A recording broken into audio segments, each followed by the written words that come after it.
안녕하세요, 여러분. 혹시 지금도 매일 우유 한 잔씩 드시면서 뼈 건강은 완벽하다고 안심하고 계신가요? 정말 위험한 생각입니다. 저는 지난 27년 동안 노년기 뼈 건강관리 현장에서 수많은 어르신들을 직접 만나온 윤태석이라고 합니다. 많은 분들이 우유만 열심히 드시면 뼈가 튼튼해진다고 믿고 계시는데요. 이건 정말 큰 착각입니다. 우유 속 칼슘이 실제로 우리 뼈까지 도달하는 양은 생각보다 훨씬 적거든요. 특히 60대 이후에는 아무리 많이 드셔도 흡수되는 양이 절반도 안 됩니다. 더 무서운 건 뼈가 약해질 때 아무런 신호를 보내지 않는다는 겁니다. 관절이 아프거나 근육이 당기면 바로 알 수 있잖아요? 그런데 뼈는 달라요. 겉으로는 아무렇지도 않은데 속에서는 이미 스펀지처럼 구멍이 뚫리고 있습니다. 그러다가 어느 날 갑자기 살짝 발만 헛디뎌도 뚝 부러지는 거죠. 실제로 제가 만난 분들 중에서도 이런 일이 정말 많았습니다. 평소에 건강하다고 자신했던 분들이 작은 충격에도 골절상을 입고 오시거든요. 넘어지지도 않았는데 허리뼈가 부러지고 기침만 해도 갈비뼈에 금이 가고 이런 일들이 실제로 벌어지고 있어요.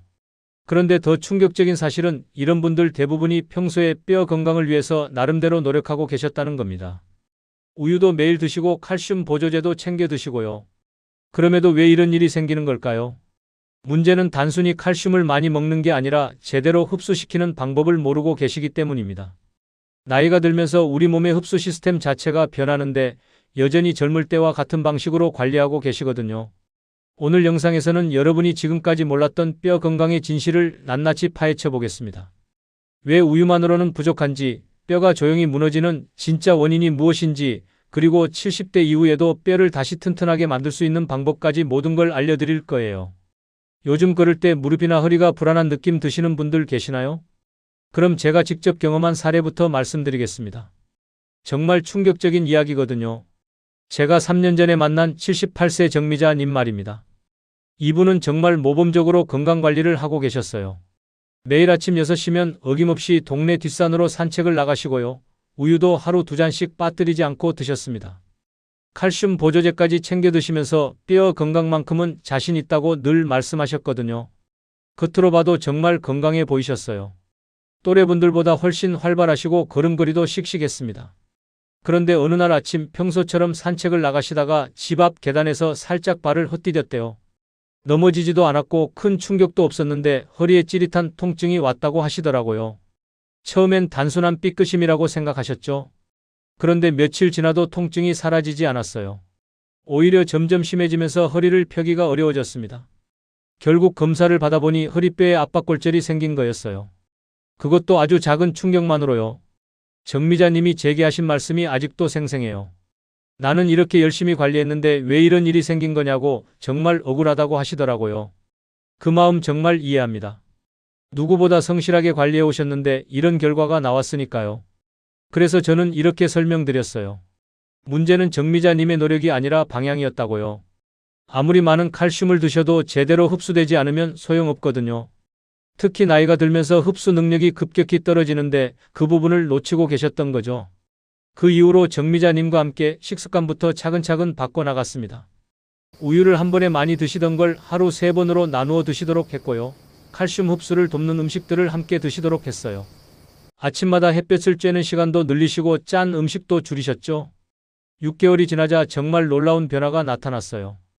허리 통증이 점점 줄어들기 시작하더니 걸을 때의 불안감도 많이 사라졌습니다. 계단을 오르내릴 때 조심스럽게 하시던 모습도 달라졌고요. 1년 후에는 다시 산책을 시작하실 수 있었어요. 또 다른 분 이야기도 들어보세요. 75세 박준호님은 평생 건설 현장에서 일하시면서 체력에는 자신이 있으셨던 분이에요.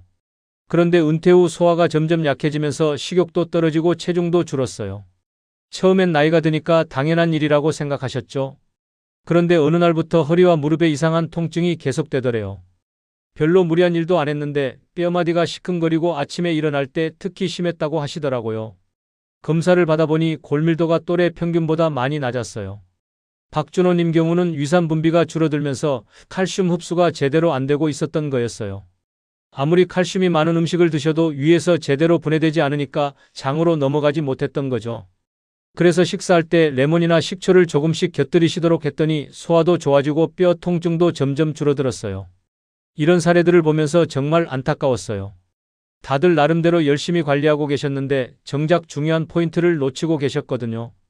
그래서 더 많은 분들께 올바른 정보를 전하고 싶어서 이렇게 영상을 만들게 된 거예요. 여러분도 혹시 비슷한 경험 있으시지 않나요?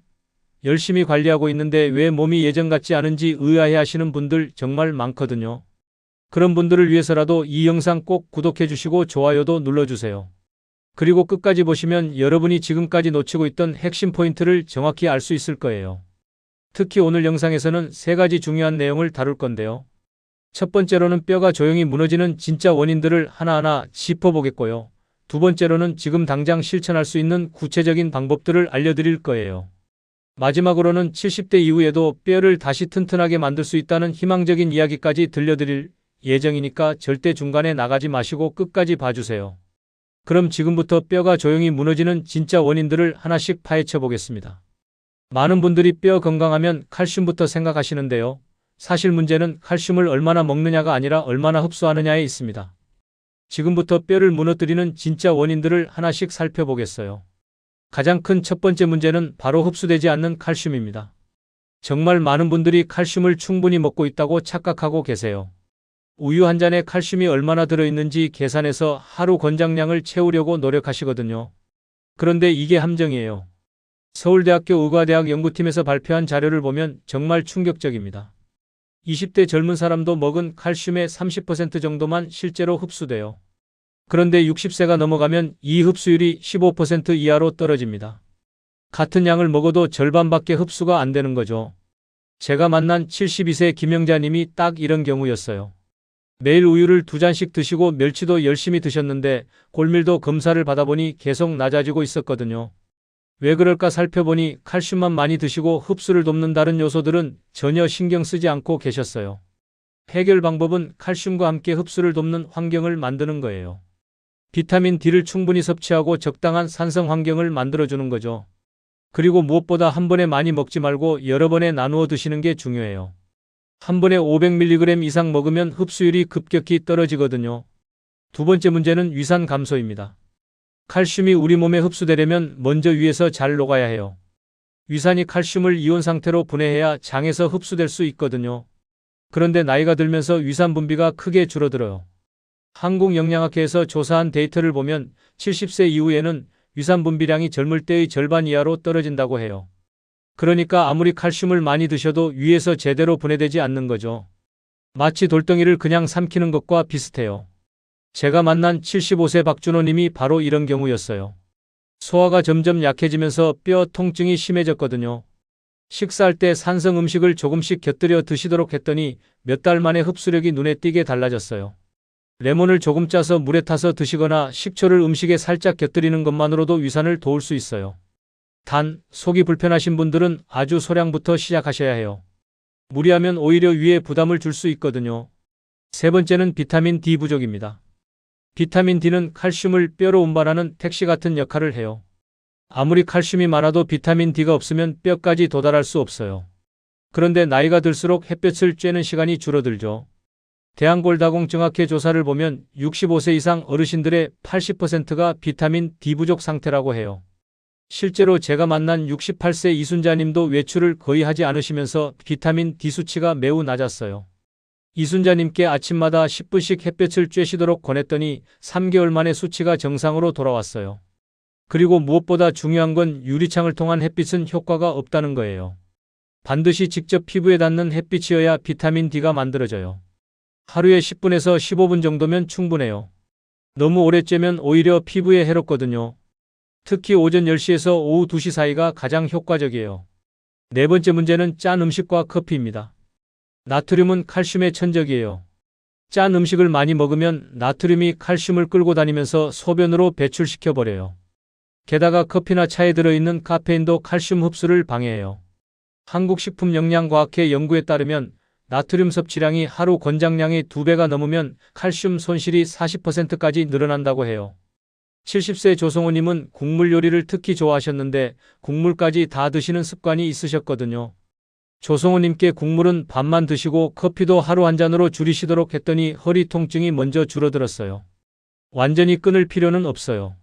조금씩만 줄여도 충분히 효과를 볼 수 있어요. 특히 라면이나 찌개 국물은 정말 조심하셔야 해요. 나트륨 함량이 엄청나거든요. 그리고 커피를 드실 때는 우유나 크림을 넣어서 드시면 조금이라도 칼슘 손실을 줄일 수 있어요. 다섯 번째는 단백질 부족입니다. 많은 분들이 놓치는 부분인데요. 뼈의 30%는 단백질로 이루어져 있어요. 칼슘은 그 위에 붙는 거예요. 집을 지을 때 철근 없이 시멘트만 부어서는 튼튼한 집이 될 수 없잖아요. 단백질이 바로 그 철근 역할을 하는 거예요. 한국영양학회 권장량을 보면 65세 이상은 체중 1kg당 1.2g의 단백질이 필요해요. 60kg이면 하루에 72g이 필요한 거죠. 그런데 식사량이 줄어들면서 이 양을 채우기가 쉽지 않아요. 74세 윤경희님은 식사량이 많이 줄면서 단백질 섭취가 부족했어요. 아침에 계란 하나와 두부를 추가로 드시도록 했더니 몇 달 만에 움직임이 달라졌어요. 계단 오를 때 다리에 힘이 생기고 허리도 훨씬 안정적이 되었거든요. 단백질은 동물성과 식물성을 골고루 드시는 게 좋아요. 계란, 생선, 두부, 콩류 등을 매 끼니마다 조금씩이라도 포함시키세요. 한 번에 많이 먹는 것보다는 매 끼니 골고루 드시는 게 더 효과적이에요. 여섯 번째는 운동 부족입니다. 뼈는 자극을 받아야 단단해져요. 중력을 이겨내는 운동을 해야 뼈를 만드는 세포들이 활성화되거든요. 그런데 나이가 들수록 활동량이 줄어들면서 뼈도 약해져요. 미국 스포츠의학회 연구를 보면 일주일에 3번 30분씩만 걸어도 골밀도 감소를 막을 수 있다고 해요. 꼭 격렬한 운동을 할 필요는 없어요. 집안에서 제자리 걸음이나 발뒤꿈치 들기만 해도 충분히 효과가 있어요. 69세 강말수님은 무릎이 아파서 운동을 거의 못하고 계셨는데요. 의자에 앉아서 할 수 있는 간단한 운동부터 시작했어요. 발목 돌리기, 다리 들기, 상체 비틀기 같은 것들이요.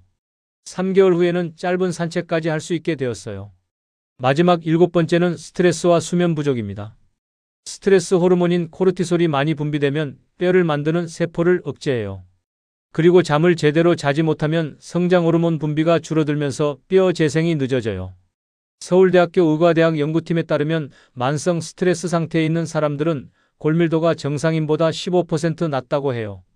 77세 김철수님은 배우자를 잃은 스트레스로 식욕도 떨어지고 잠도 못 주무시면서 급격히 약해지셨어요. 김철수님께는 규칙적인 생활 리듬을 만드는 것부터 시작했어요. 매일 같은 시간에 일어나고 주무시도록 하고 가벼운 활동도 늘리셨죠. 6개월 후에는 컨디션이 많이 회복되셨어요. 이렇게 뼈를 무너뜨리는 원인들을 보면 단순히 칼슘 부족만의 문제가 아니라는 걸 알 수 있어요. 흡수, 소화, 호르몬, 운동, 스트레스까지 모든 게 연결되어 있거든요. 그래서 종합적으로 접근해야 해요. 그럼 이제 이런 문제들을 어떻게 해결할 수 있는지 구체적인 실천 방법들을 알려드리겠습니다. 지금까지 뼈가 무너지는 원인들을 살펴봤으니까 이제는 실제로 어떻게 실천해야 하는지 구체적인 방법들을 알려드릴게요. 복잡하게 생각하지 마세요. 하나씩 차근차근 따라하시면 됩니다.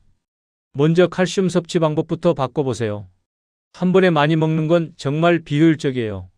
우유 한 컵에 들어있는 칼슘이 약 300mg인데요. 이걸 한 번에 드시면 흡수되는 양은 얼마 안 돼요. 대신 아침, 점심, 저녁으로 나누어서 드시세요.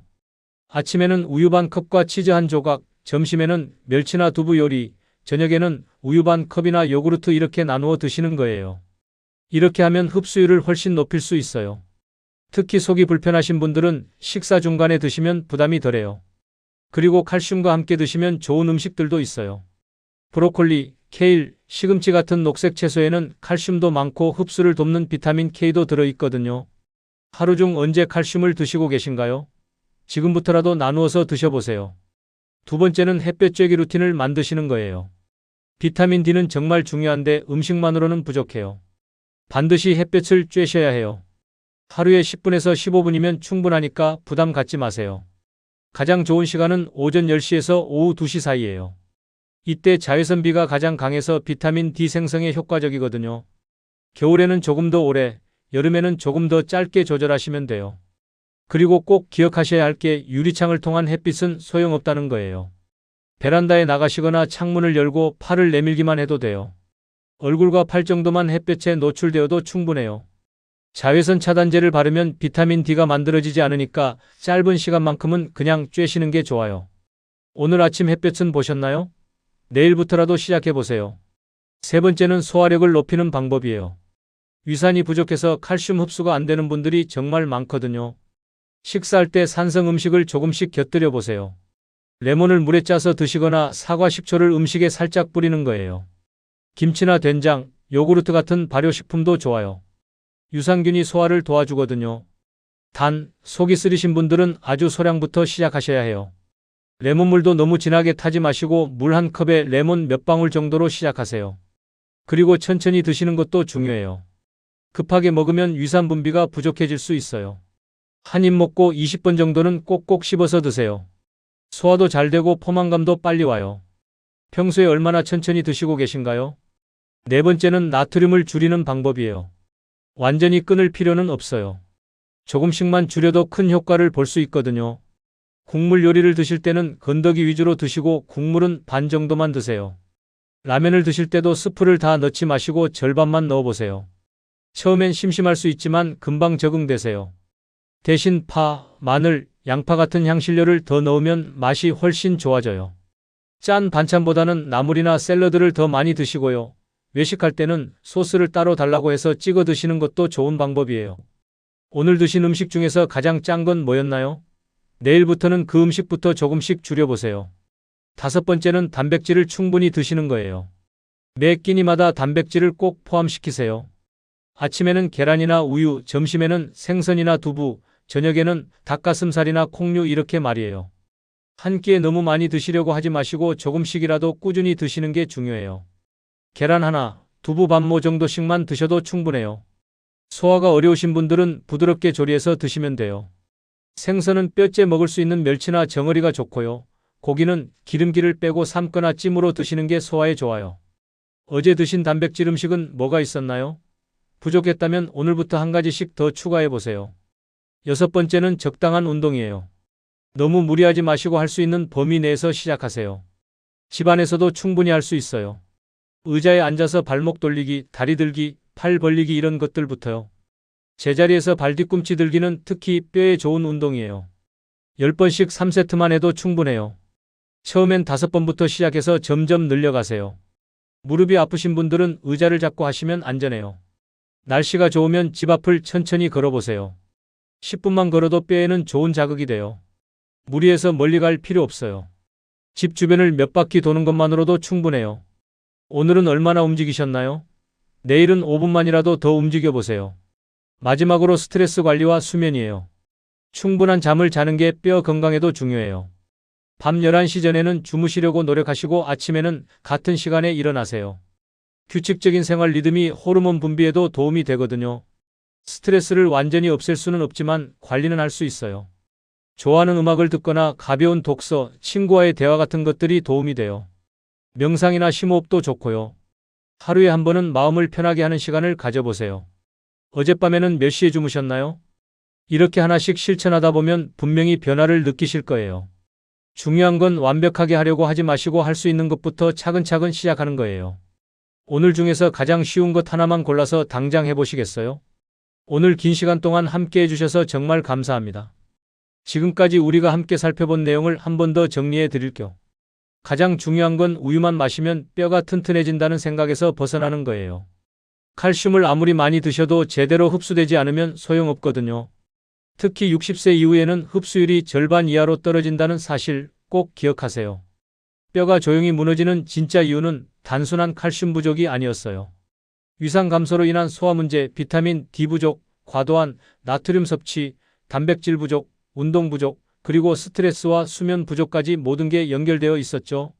이 중에서 어떤 부분이 가장 와닿으셨나요? 그리고 해결 방법도 생각보다 복잡하지 않았어요. 칼슘을 나누어 먹고 매일 햇볕을 10분씩 쬐고 짠 음식을 조금씩 줄이고 단백질을 매 끼니 포함시키고 할 수 있는 범위에서 몸을 움직이는 것. 이런 간단한 것들이 뼈를 다시 살릴 수 있는 방법이었어요. 만약 지금까지의 방식대로 계속 관리하신다면 어떻게 될까요? 겉으로는 건강해 보여도 뼈는 점점 약해질 거예요.